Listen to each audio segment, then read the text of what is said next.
पटना का Shri Krishna memorial hall 9 मई 2025 की सुबह बिहार की सियासत का एक ऐसा मंच जहां हर कदम पर सत्ता और संगठन का खेल चल रहा था। बिस्कोमान यानी Bihar state cooperative marketing union के निदेशक मंडल के चुनाव की वोटिंग अभी अभी खत्म हुई थी। सैकड़ों प्रतिनिधियों ने अपने मत डाले, लेकिन अब हॉल के बाहर और भीतर एक अजीब सा सन्नाटा पसर गया। हर कोई मतगणना का इंतजार कर रहा था, लेकिन तभी एक खबर ने माहौल को तनावपूर्ण बना दिया। झारखंड हाई कोर्ट ने मतगणना और परिणाम की घोषणा पर रोक लगा दी थी। यह खबर बिहार की सियासत में बम की तरह फटी। आखिर यह कौन सा चुनाव था जिसे रोकने के लिए हाई कोर्ट को इतना सख्त कदम उठाना पड़ा? क्या इसके पीछे कोई सियासी साजिश थी, या फिर बिहार के आगामी विधानसभा चुनाव 2025 की जमीन तैयार की जा रही थी? सुनील कुमार सिंह, बिस्कोमान के पूर्व अध्यक्ष और राजद नेता, ने इस रोक को सियासी खेल करार दिया, जबकि उनके प्रतिद्वंदी एनसीसीएफ के अध्यक्ष विशाल सिंह खामोश रहे।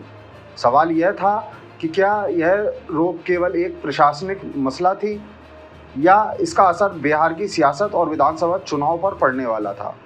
इस सस्पेंस भरी कहानी को समझने के लिए हमें उस सियासी तूफान की गहराई में जाना होगा जो बिहार की ज़मीन पर धीरे धीरे उठ रहा था। बिहार में 2025 का साल सियासत के लिए बेहद अहम था। अक्टूबर-नवंबर 2025 में बिहार विधानसभा चुनाव होने वाले थे, जिसमें 243 सीटों के लिए सत्ता का फैसला होना था।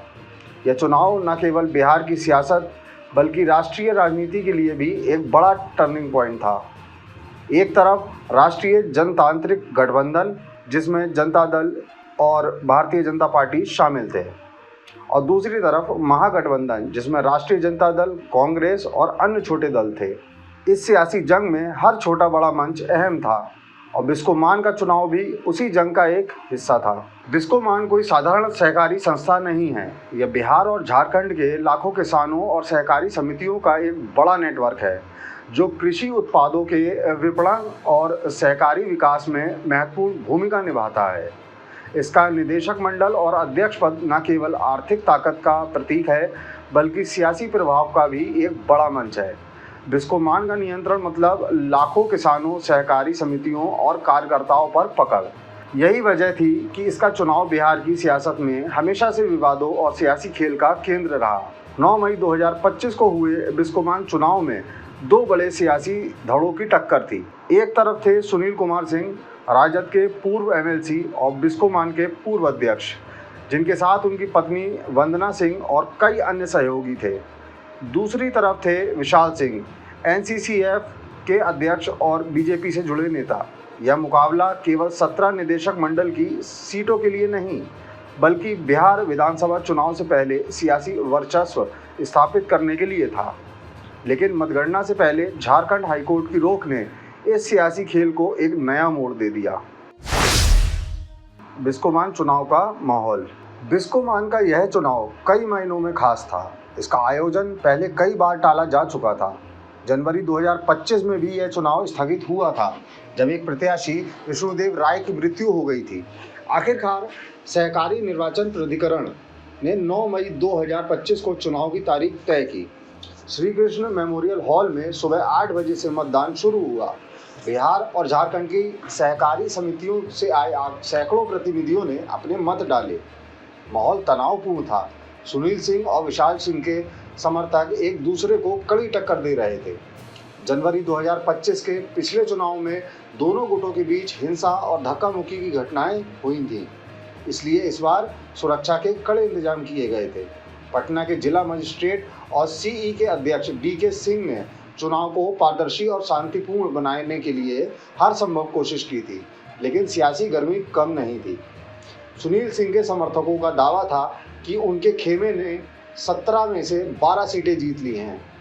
दूसरी तरफ विशाल सिंह के समर्थक भी अपनी जीत का दावा कर रहे थे। मतदान खत्म होने के बाद सभी की नज़र मतगणना पर थी, लेकिन तभी झारखंड हाईकोर्ट की रोक की खबर ने सबको हैरान कर दिया। यह रोक क्यों लगी और इसका बिहार विधानसभा चुनाव से क्या कनेक्शन था? झारखंड हाईकोर्ट की कार्रवाई। झारखंड हाईकोर्ट का यह फैसला अचानक नहीं था। बिस्कोमान का मुख्यालय रांची में है और इसकी कई गतिविधियां झारखंड में भी होती हैं। चुनाव से पहले ही कुछ प्रत्याशियों और समितियों ने मतदाता सूची और चुनाव प्रक्रिया में अनियमितताओं का आरोप लगाया था। इन शिकायतों के आधार पर झारखंड हाई कोर्ट में एक याचिका दायर की गई थी, जिसमें मतगणना और परिणाम की घोषणा पर रोक लगाने की मांग की गई थी। 9 मई 2025 को जब मतदान खत्म हुआ, कोर्ट ने इस याचिका पर सुनवाई की और तत्काल प्रभाव से मतगणना पर रोक लगा दी। कोर्ट का कहना था कि जब तक मतदाता सूची और चुनाव प्रक्रिया की जांच पूरी नहीं हो जाती, तब तक परिणाम घोषित नहीं किए जा सकते। इस फैसले ने बिहार और झारखंड की सियासत में हलचल मचा दी। सुनील कुमार सिंह ने इस रोक को एक सियासी साजिश का करार दिया। उनका दावा था कि यह एनडीए की चाल थी ताकि राजद समर्थित प्रत्याशियों की जीत को रोका जा सके। उन्होंने कहा, यह बिहार विधानसभा चुनाव से पहले हमारे कार्यकर्ताओं का मनोबल तोड़ने की कोशिश है। दूसरी तरफ विशाल सिंह और उनके समर्थकों ने इस पर कोई टिप्पणी नहीं की, जिससे सियासी अटकलों को और हवा मिली। बिहार चुनाव 2025 का संदर्भ। बिहार विधानसभा चुनाव 2025 की तैयारियां जोरों पर थी। यह चुनाव कई मायनों में अहम था। 2020 के विधानसभा चुनाव में एनडीए ने 125 सीटें जीतकर सरकार बनाई थी, जबकि महागठबंधन को 110 सीटें मिली थी। लेकिन 2022 में नीतीश कुमार ने एनडीए से नाता तोड़कर राजद के साथ महागठबंधन सरकार बनाई थी। फिर जनवरी 2024 में नीतीश ने दोबारा पलटी मारी और एनडीए के साथ सरकार बनाई। इस सियासी उथल-पुथल ने 2025 के चुनाव को और रोमांचक बना दिया। बिस्कोमान का चुनाव इस बड़े सियासी खेल का एक छोटा लेकिन अहम हिस्सा था। बिहार के ग्रामीण इलाकों में सहकारी समितियों का बड़ा प्रभाव है। यह समितियां लाखों किसानों और कार्यकर्ताओं को प्रभावित करती हैं, जो विधानसभा चुनाव में वोटर बनते हैं। बिस्कोमान का नियंत्रण किसी भी सियासी दल के लिए ग्रामीण वोटरों पर पकड़ बनाने का एक बड़ा मौका था। सुनील सिंह, जो राजद के मजबूत नेता हैं, बिस्कोमान के जरिए ग्रामीण इलाकों में अपनी पकड़ मजबूत करना चाहते थे। उनकी जीत महागठबंधन के लिए एक बड़ा मनोबल बढ़ाने वाला कदम हो सकती थी। दूसरी तरफ विशाल सिंह और बीजेपी समर्थित प्रत्याशी एनडीए की ताकत को और बढ़ाना चाहते थे, लेकिन हाई कोर्ट की रोक ने दोनों खेमों के लिए सियासी समीकरण बदल दिए। हाई कोर्ट की रोक का सियासी मायने। झारखंड हाई कोर्ट की इस कार्रवाई का बिहार की सियासत और विधानसभा चुनाव 2025 के लिए गहरा अर्थ था। इसे कई दृष्टिकोणों से समझा जा सकता है। सियासी साजिश का आरोप। सुनील सिंह का दावा था कि यह रोक एनडीए की साजिश थी। बिहार में एनडीए की सरकार थी और नीतीश कुमार के नेतृत्व में बीजेपी का प्रभाव बढ़ रहा था। बिस्कोमान में राजद की संभावित जीत एनडीए के लिए एक झटका हो सकती थी। हाई कोर्ट की रोक को कुछ लोग एनडीए के दबाव का नतीजा मान रहे थे, हालांकि इसके कोई ठोस सबूत नहीं थे। चुनावी प्रक्रिया पर सवाल। कोर्ट की रोक ने बिस्कोमान की चुनावी प्रक्रिया पर गंभीर सवाल खड़े किए। मतदाता सूची में अनियमितताओं और प्रक्रिया में पारदर्शिता की कमी जैसे मुद्दे सामने आए। यह बिहार विधानसभा चुनाव के लिए एक चेतावनी थी। अगर सहकारी चुनाव में ऐसी खामियां हो सकती हैं, तो विधानसभा चुनाव में भी ऐसी गड़बड़ियों की आशंका थी। कोर्ट का यह कदम चुनाव आयोग और प्रशासन को और सतर्क करने का संदेश था। ग्रामीण वोटरों पर प्रभाव। बिस्कोमान का चुनाव ग्रामीण वोटरों के लिए एक बड़ा मुद्दा था। इसकी मतगणना पर रोक ने किसानों और सहकारी समितियों के बीच असंतोष पैदा किया। राजद ने इसे एक सियासी हथियार के रूप में इस्तेमाल करने की कोशिश की, दावा करते हुए कि एनडीए किसानों के हितों को नज़रअंदाज कर रहा है। यह मुद्दा विधानसभा चुनाव में ग्रामीण इलाकों में बड़ा बन सकता था। सहकारी आंदोलन पर असर। बिहार और झारखंड में सहकारी आंदोलन का लंबा इतिहास है। बिस्कोमान जैसे संगठन इस आंदोलन का हिस्सा हैं। कोर्ट की रोक ने सहकारी समितियों के बीच अविश्वास पैदा किया। यह सवाल उठा कि क्या सियासी हस्तक्षेप के कारण सहकारी संस्थाएं अपनी स्वायत्तता खो रही हैं। यह मुद्दा विधानसभा चुनाव में सहकारी समितियों के वोटरों को प्रभावित कर सकता था। कानूनी और प्रशासनिक जवाबदेही।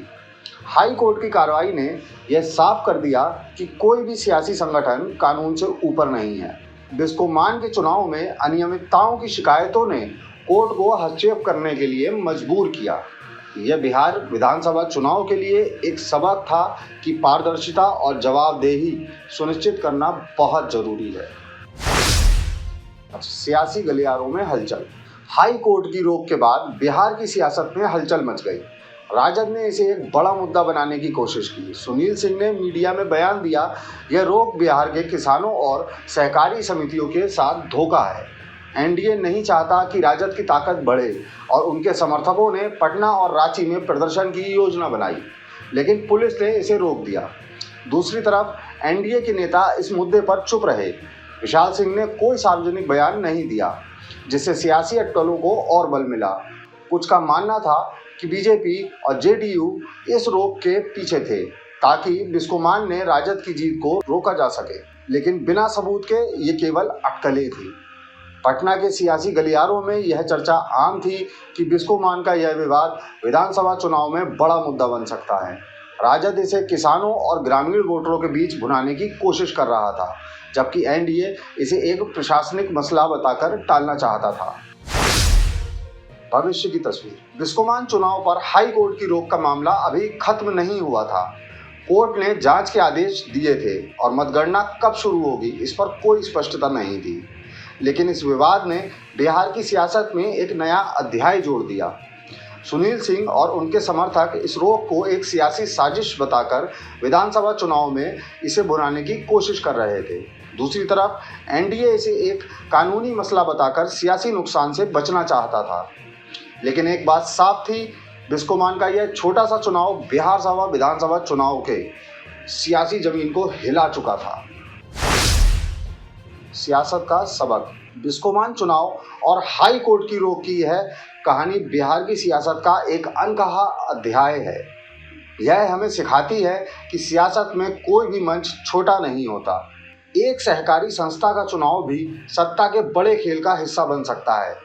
यह हमें बताती है कि कानून और पारदर्शिता सियासत से ऊपर है, और सबसे जरूरी यह हमें दिखाती है कि बिहार विधानसभा चुनाव 2025 में हर छोटा बड़ा मुद्दा सियासी समीकरण बदल सकता है। हाई कोर्ट की इस कार्रवाई ने बिहार की सियासत को एक नया दिशा दी। यह एक चेतावनी थी कि सियासी दबाव और अनियमितताएं कानून के सामने नहीं टिक सकती। यह एक संदेश था कि बिहार के लोग, खासकर ग्रामीण वोटर, अपनी आवाज़ उठाने के लिए तैयार हैं। और यह एक सवाल था कि क्या बिहार की सियासत इस सस्पेंस से उभर पाएगी या यह तूफान विधानसभा चुनाव में और बड़ा रूप लेगा। और आप हमसे जुड़े रहने के लिए सब्सक्राइब करें YouTube पर, फॉलो करें Twitter पर और लाइक करें Facebook पर। और ज्यादा जानकारी के लिए आपको टाइप करना होगा सिर्फ न्यूज़ नशा।